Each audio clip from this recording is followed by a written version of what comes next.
विदेश न्यूज में आपका स्वागत है। मैं हूं आपके साथ धर्मिष्ठा और आप देख रहे हैं हमारा खास कार्यक्रम।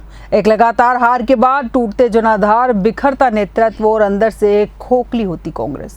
अब राहुल गांधी ने पार्टी की आत्मा को बचाने के लिए उठाया है सबसे बड़ा ऑपरेशन, संगठन सृजन अभियान। देश भर से चुनी गई टीम 50 जो कांग्रेस को फिर से खड़ा करने निकली है। लेकिन सवाल यह है कि क्या सर्जरी कांग्रेस को जीवन देगी या फिर और गहरा घाव? पुरानी इमारत जब ढहने लगती है तो दो रास्ते होते हैं, या तो उसे छोड़ दिया जाए या फिर उसकी नींव से दोबारा खड़ा किया जाए। कांग्रेस पार्टी आज उस मोड़ पर खड़ी है जहां वो खुद को सिर्फ बचाने नहीं बल्कि दोबारा गढ़ने निकली है। राहुल गांधी की अगुवाई में संगठन सृजन अभियान शुरू हो चुका है, लेकिन असली सवाल यह है कि क्या इस अभियान से कांग्रेस की वापसी होगी या फिर ये अंदरूनी गुटबाजी को और गहरा कर देगा। 2014, 2019 और फिर 2023 एक के बाद एक चुनावी पराजयों से जूझ रही कांग्रेस अब उस मोड़ पर खड़ी है जहां अस्तित्व की लड़ाई निर्णायक होती दिख रही है। भारत की सबसे पुरानी पार्टी अब संगठन को फिर से गढ़ने की कोशिश में है।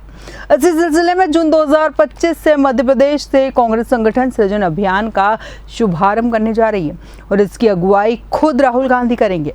भोपाल में इस अभियान की लॉन्चिंग एक मेगा इवेंट की तरह होगी, जिसमें टीम 50 नाम की एक केंद्रीय टास्क फोर्स बनाई गई है, जिसमें देश के विभिन्न राज्यों से सांसद, विधायक और पूर्व मंत्री शामिल हैं।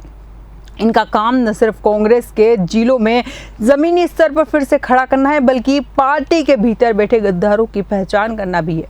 2014 की हार, मोदी लहर और नेतृत्व संकट, 2019 की हार, चुनावी मशीनरी और जमीनी ढांचे की असफलता, 2023 के विधानसभा चुनाव, राजस्थान, मध्य प्रदेश और छत्तीसगढ़ में तिगड़ी हार, 2024 लोकसभा चुनाव, दोबारा शून्य का सामना। कई वरिष्ठ नेता हार गए। सब के बीच कांग्रेस का संगठनात्मक ढांचा चरमरा चुका है। जिला, ब्लॉक और बूथ लेवल तक नेतृत्व का संकट है। ऐसे में संगठन सृजन अभियान पार्टी की आत्मा को पुनर्जीवित करने की कोशिश है। टीम 50 में शामिल नेताओं का प्रोफाइल, अनुभव और क्षेत्रीय प्रतिनिधित्व इस अभियान को बहुरंगी और अखिल भारतीय बनाता है। टीम 50 में शामिल प्रमुख चेहरे इस प्रकार है। सप्तागिरी उल्का उड़ीसा से है, युवा और तेज तर्रार सांसद है। गुरदीप सिंह सप्पल CWC सदस्य है, रणनीतिकार है। आराधना मिश्रा यूपी से है, जमीनी राजनीति में सक्रिय है। सुखदेव भगत झारखंड है और घर वापसी के बाद मिली नई जिम्मेदारी है। राहुल कासवान राजस्थान से है और भाजपा से कांग्रेस में आए सांसद है। ममता भूपेश, रेहाना चिश्ती, चारुलता टोकस महिला नेतृत्व की बड़ी भागीदारी इसका उद्देश्य है। पार्टी संगठन की गहराई से जांच, जिलेवार ताकत और कमजोरी की रिपोर्टिंग, गुप्त रूप से पार्टी विरोधी तत्वों की पहचान और एक नया खाका। बूथ स्तर से राष्ट्रीय स्तर तक संगठन की रीब्रांडिंग। राहुल गांधी जानते हैं कि संगठन के पुनर्निर्माण के बिना कांग्रेस की वापसी असंभव है। अब सवाल आता है कि मध्य प्रदेश ही क्यों? तो 2023 में करारी हार के बावजूद कांग्रेस के पास एक मजबूत कार्यकर्ता आधार है। भाजपा विरोधी भावना का आधार यहां अभी भी जीवित है। मध्य प्रदेश संगठन लंबे समय से गुटबाजी का शिकार रहा है। एक निर्णायक सर्जरी की जरूरत राहुल गांधी की योजना है। राज्यवार ऑब्जर्वर तैनात करना, स्थानीय नेताओं को सिर्फ सहयोगी बनाकर बाहर से नेतृत्व देना, गुप्त रिपोर्ट्स के जरिए असंतुष्ट और दल बदलू प्रवृत्ति पर अंकुश लगाना, सोशल मीडिया टीम और डेटा एनालिस्ट को पहली बार ऑब्जर्वेशन टूल की तरह इस्तेमाल करना। क्या यह अभियान कांग्रेस के लिए वरदान साबित होगा या फिर ये भी एक और खोखली कवायद बनकर रह जाएगा? संभावना है कि यदि सही लोगों को सही जगह नियुक्त किया गया तो पार्टी की जमीन पर पकड़ मजबूत हो सकती है। विपक्षी एकता के दौर में कांग्रेस एक संरचित विकल्प बन सकती है। उत्तर भारत में संगठन की वापसी का यह प्रारंभिक प्रयोग बन सकता है। साथ ही इसमें चुनौतियां भी है। गुटबाजी और भीतरघात, भाजपा की मजबूत चुनावी मशीनरी, जनता में राहुल गांधी के नेतृत्व को लेकर संदेह है, मीडिया में नैरेटिव सेट करने में पिछड़ना। राजनीतिक जानकार इस अभियान को कांग्रेस 3.0 की शुरुआत मान रहे हैं। राजनीतिक विश्लेषक मानते हैं कि ये राहुल गांधी की सबसे बड़ी संगठनात्मक परीक्षा है।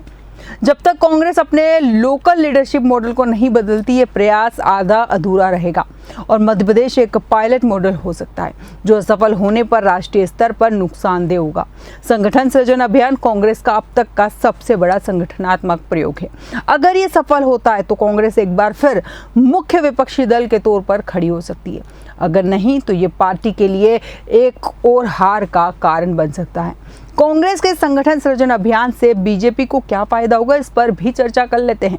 कांग्रेस में आंतरिक कलह उजागर होगी जब संगठन सृजन अभियान के तहत नेताओं की स्क्रीनिंग और गद्दारों की पहचान होगी, तब पार्टी में नाराजगी और भीतर घात और बढ़ सकता है, जो भाजपा के लिए फायदेमंद है।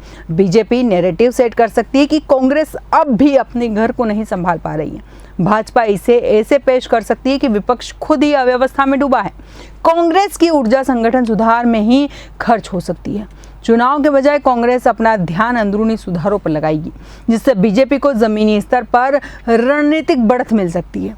भाजपा को डेटा मिलेगा कांग्रेस की कमजोरी का। यदि रिपोर्ट्स लीक होती है तो भाजपा को ये जानने में मदद मिलेगी कि किन जिलों में कांग्रेस कमजोर है, कहां से टूट सकती है। इसके अलावा अगर कांग्रेस का संगठन सृजन अभियान सफल होता है तो बीजेपी को इससे क्या नुकसान हो सकता है, इस पर भी चर्चा करते हैं। कांग्रेस का संगठन मजबूत हो गया तो मुकाबला कड़ा होगा। अगर टीम 50 और राहुल गांधी का अभियान सही चला तो कांग्रेस 2026 और 2029 की तैयारी में बेहतर प्रदर्शन कर सकती है। जनता को लगेगा कि कांग्रेस मेहनत कर रही है। अगर मीडिया और जनता में संदेश गया कि कांग्रेस जमीनी स्तर पर सचमुच बदलाव ला रही है तो भाजपा की निकम्मी कांग्रेस वाली छवि धुंधली पड़ सकती है। बीजेपी के लिए एक संगठित जो विपक्ष है वो बन सकता है।